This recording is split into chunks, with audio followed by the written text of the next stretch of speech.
this is a different, very different, and significantly different part of the trial. You are going to days from all walks of life. And I'd like you to think about a few things as you listen to the evidence and evaluate. First off, the burden, as you've heard many times, always remains with the state to prove that death is the appropriate sentence after you go through this weighing process as described. You are allowed to consider any evidence you've heard in this case and deciding whether it is a reason for life, or in other words, a mitigating factor. That can be from the first phase and certainly from this phase. And I think if you reflect back on the testimony and the evidence that you heard in the first phase, there are of that testimony and evidence that are mitigating. And we'll try to pull that together for you throughout this second phase and certainly in closing arguments. But it's important for you to remember that evidence of mitigation can come from any part of the case. You're going to hear from several witnesses, and you're going to have a very difficult decision, I submit, at the end of the day, at the end of this phase of the case, where you have to make a personal, moral decision as to the weight of the mitigating evidence that you're going to hear and that you have heard. And you're going to have to do that weighing process that you've heard many times. And I don't think it's going to be an easy decision. I think it's going to be a very should be a tough decision because the state of Ohio has asked you to eliminate this man from the human race. And that should be and will be a very tough decision. And we feel that at the end of the day, so to speak, at the end of all the evidence, at the end of the instructions of the law, that you will decide that death is not the appropriate penalty in this particular case. And you're going to find that, we submit, because you're going to hear from many people. The first witness you're going to hear from this morning is a gentleman named Dr. Watson, Dr. Dale Watson, who's a neuropsychologist who did a series of tests over 3 days, and he's going to testify this morning about the results of his attention to his testimony. You will then hear later in the day, tomorrow, you'll hear from various lay witnesses, what we call lay witnesses, non-experts, people from walk of, from my client's life at some point. And we're going to try to present to you as a general matter from his earliest years up to the present time. We may have to take a witness or two out of order because of people's work schedules and different things like that. But I think you'll understand, you've paid close attention, you'll understand the sequence of events. But you're going to hear from people that grew up in the same house he grew up in. And I think you're going to hear that the house he grew up in was a good place to grow up. There was a lot of violence. There was a lot of sexual abuse. It was a very difficult place for all the children in this house. What you'll hear is that he grew up in a house mainly in East Cleveland. He started off in Cleveland, and then the family moved to East Cleveland at one point. And that he lived there with his mother and his grandmother. And that he had an older sister named Patricia, who had 7 children. And Patricia died, unfortunately, at an early age. And her children ended up moving into the house in East Cleveland, before East Cleveland and then East Cleveland, the house on Page Street in East Cleveland. And the 7 children, Patricia's 7 kids, will often be referred to as the Davis children, or the Davis kids. But you're going to hear how those children moved into the house, and you're going to hear from some of those children. And you're going to hear about the difficult situations and the things that happened in that house, not only to them, but to the other children. You will also hear that it was such a difficult place to grow up that many of the children ran away. And that you'll hear testimony, you'll hear evidence that our client couldn't wait to get out of that house. It was terrible. It was a terrible upbringing. And he joined the Marines right out of high school. He went to East Cleveland Shaw High School, came within 1 class of graduating, went through the 12 years, but he did not graduate. There was 1 class he did not take or did not pass, so he did not actually graduate, although he completed 12 years. But he joined the Marines. And he joined the Marines right out of high school. He wanted to make a better life. And you're going to hear that he served in the United States Marines for 7 years. For 7 years, and he served honorably. And you'll have the records from his time in the Marine Corps. Towards the end of the week, you'll hear from a gentleman named Mr. Bansley, who is a former Marine, who will explain what some of the records mean, because military records are a little bit like medical records. They have their own language, they have their own way of putting things. But you'll hear from Mr. Bansley, and you'll have the records themselves. And you'll see that my client was a good Marine. He served in North Carolina, he served in Japan, and he served honorably for 7 years. And he was an electrician, basically, in the Marine Corps. And when he was in the Marine Corps, he met a woman by the name of Kim Lawson. Kim Lawson became his wife. The best woman he'd ever met. They had a good marriage. Unfortunately, it did end in divorce. In the last year or so of his duty in the Marines, Kim left the Marines before he did, and they were divorced. And he continued on in the Marines, and then after his 7 years in the Marines, his mother, who was still in the Cleveland area, decided that she was going to retire. She wanted to move to Florida, and she needed help moving. And so he left the Marines in part, not the only reason, but in part to help his mother move down to Florida. And so he did that, and then he came back to Cleveland, and you'll find that he worked. He had jobs. He was always a working guy. Even in high school, he had a couple of jobs before he joined the Marines. But after the Marines, he worked. And you'll have those records, and you'll hear that testimony. And you'll also hear that there came a point in time when he had a prior conviction from this courthouse. And it was for attempted rape. He pled guilty, and he went to prison. A very serious charge, very serious conviction, obviously. But you're going to hear that he did 15 years in prison. Long time. He did 15 years in prison. And you're going to have the records from the time he was in prison. A very good inmate. He had numerous jobs within the prison system. We'll learn a little bit about that. But he had numerous jobs within the prison system. You'll see his conduct reports, and they're all very good. Okay? You'll have all that paperwork. You'll hear some testimony, and you're going to hear that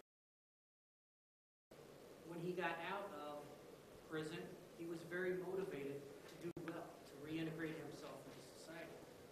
And he came back to Cleveland when he got out of prison. He initially lived with his sister Tressa for a short time, and then he moved over to the house on Imperial that you've heard so much about, and that's where he.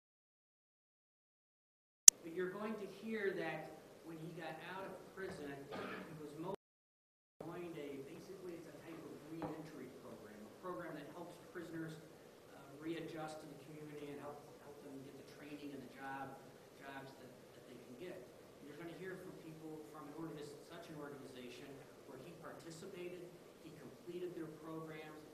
One of the first things he did when he got out of prison was he registered to vote, which I think is going to show that he was motivated to rejoin society in a very positive way. And he went through this re-entry program. They helped him get a job. His first job was as a cook. And he had that job for about a month or so. You'll hear about that. And then that was kind of a seasonal job. So that came to an end when the baseball season came to an end. But then you'll hear that he had another job at a factory. And then he got a better job, right, at another factory. And he worked there for until 2007. In 2007, he lost that job. But he lost that job because in February of 2007, right around Valentine's Day, February 2007, we had a massive snowstorm here. You may not remember it in particular, but we did. And my client was shoveling snow. And he didn't know it at that time, but he suffered a heart attack. And he didn't realize he had suffered a heart attack. He knew he was feeling poorly. He knew he was ill. He and his family thought it was some sort of a flu that was also going around. But he went for about 2, maybe 3 weeks before he realized how ill he really was. And he was continuing to go to work. But I think the evidence will show that his production at his difficult factory job was dropping. People at the factory job wanted him to go to the doctor. He finally took himself to the VA hospital. They rushed him to the Cleveland Clinic, which is nearby, where they had diagnosed him with having a heart attack 2 to 3 weeks before, or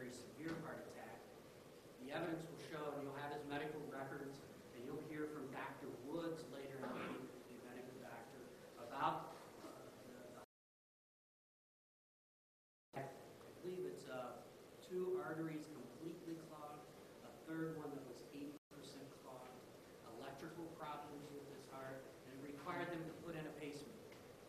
And basically, but for the grace of God, he nearly died. But he survived that. From Dr. Woods and others, the effects of going that long without getting treatment for such a serious diagnosis. And you'll hear that blood did not circulate through his body as it normally does because of the blockage, because of the heart attack. You'll hear about the effects of that. You'll find that interesting, and it's very important. But you're going to hear about that he tried to go back to work. He checked himself out of the hospital early against doctor's advice after about a week or so. And he did it in part to be with Lori because her mother died right at the same time, and in part because he wanted to go back to work. All right? He's a man. Men and Marines work. That's what they do. All right? And his doctors wanted him to go to rehab, but he didn't go to rehab because he couldn't do rehab and work. All right? For him, at that time, it was more important to work, to make a living. And you're going to find that he went back to the factory job, but he couldn't do the work anymore. He just physically couldn't do the work. And you'll hear testimony about that. And they tried to put him on light duty, they call it. But he couldn't do that either, and after some amount of time, they had to let him go because he just couldn't do the work anymore. This heart attack took place in February 07. He didn't get treatment until the very end of February, early March. You'll have those records. You'll hear the effect that had. And if you recall from the first part of the trial, the women in this case started disappearing after this. And a very important witness towards the end of the case, towards the end of the week, I should say, is going to be Dr. Woods, who I mentioned before. And Dr. Woods has interviewed Mr. Sowell. He's reviewed many records, and he's come up with a few diagnoses for you to consider. And he'll explain these to you, but just to give you a preview. All right. He has diagnosed Mr. Sowell with obsessive compulsive disorder, which you'll hear a lot about that. You'll hear about post-traumatic stress syndrome, PTSD, which is going to come from my client, from the violence, from the different things he experienced and witnessed in his childhood. He has PTSD. You're also going to hear a phrase called psychosis. That my client suffers from psychosis. And Dr. Woods will explain this to you, and you will have all these records. You'll have not only you will have the jail records from Pearl County Jail since he was arrested and placed in jail. You will find out the medication he was placed on once he was placed in jail here, and the opinions that are reflected in those records. But what you're going to hear is from several people that worked with my client. You're going to hear from a gentleman who did prison time with my client. And you're going to, he was basically, the word cellmate's a little outdated, but they were housed right together for a significant period of time. And you're going to hear from this gentleman this week concerning my client, concerning his habits. And this is all very important stuff as it relates to the obsessive compulsive disorder and to Dr. Wood's testimony. And you're going to hear throughout this case concerning my client that he was a good prisoner. He really was. He was a good prisoner. He was motivated to do well when he got out of prison. He did well when he got out of prison until this heart attack struck him. Right? Now, I'm not suggesting that he was a perfect person by any means. Let's be clear. You heard about drug usage in the first part of the trial and alcohol abuse in the first part of the trial, and that certainly was part of his life. But here you're to decide different things. And you're going to hear named Lori James Towns. Ms. Towns is a social worker. She's interviewed many people. She's reviewed many documents, interviewed the client. You're going to hear her opinion on the effects of his life from early childhood up to now. You're going to hear a lot of things that to the average person about his childhood and his life. And I think that you will find that death is not appropriate in this case.